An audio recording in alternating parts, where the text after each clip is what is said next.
দ্বৈত নাগরিক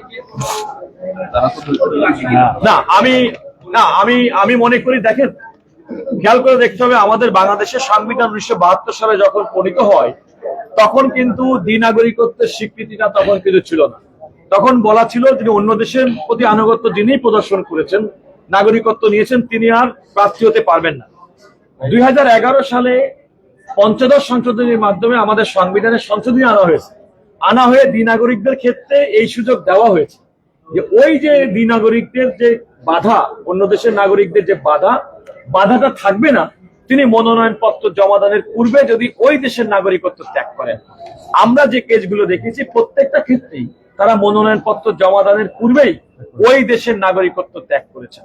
সুতরাং আমি দায়িত্বটা যেহেতু সংশ্লিষ্ট প্রার্থীর, এখানে দেখতে হবে সংশ্লিষ্ট প্রার্থী তার প্রতি যে অর্পিত দায়িত্ব সেটি করেছে কিনা।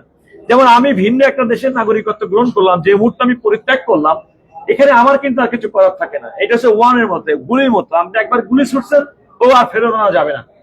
ঠিক তেমনই, কারণ বাকি কাজটা বাকি প্রসেসটা করবে ওই দেশ। আমরা মেনলি যেটা বলতে চেয়েছি কমিশনের কাছে, যে আমরা আমাদের সংবিধানে যে বিধান আছে সেই বিধানটা মেনে ওনারা নাগরিকত্ব ত্যাগ করেছে। কমিশন সন্তুষ্ট হয়েছেন এবং কমিশন সন্তুষ্ট হয়ে যারা নাগরিক, দ্বৈত নাগরিক যারা নাগরিকত্ব ত্যাগ করেছেন তাদের মনোনয়ন পত্র বৈধ করেছেন, এবং আমরা বিশ্বাস করি কায়কোবাদ সাহেবের ক্ষেত্রেও তার ব্যর্থ ঘটবে না।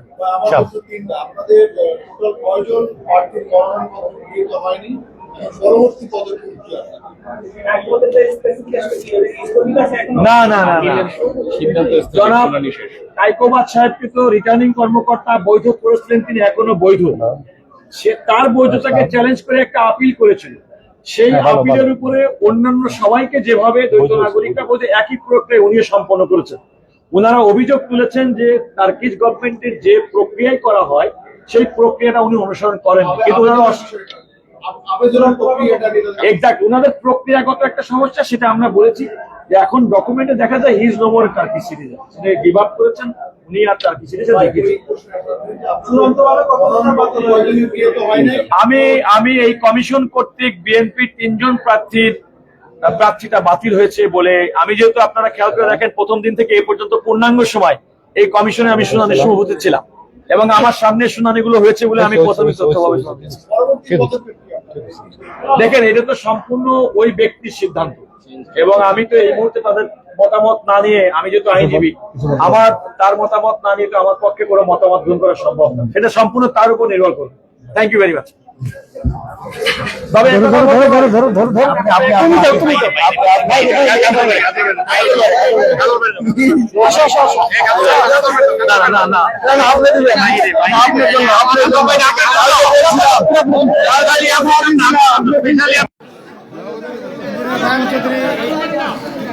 এবং যে আমাদের অ্যাডভোকেট তাকে কিন্তু বাইরে এখানে দেখছেন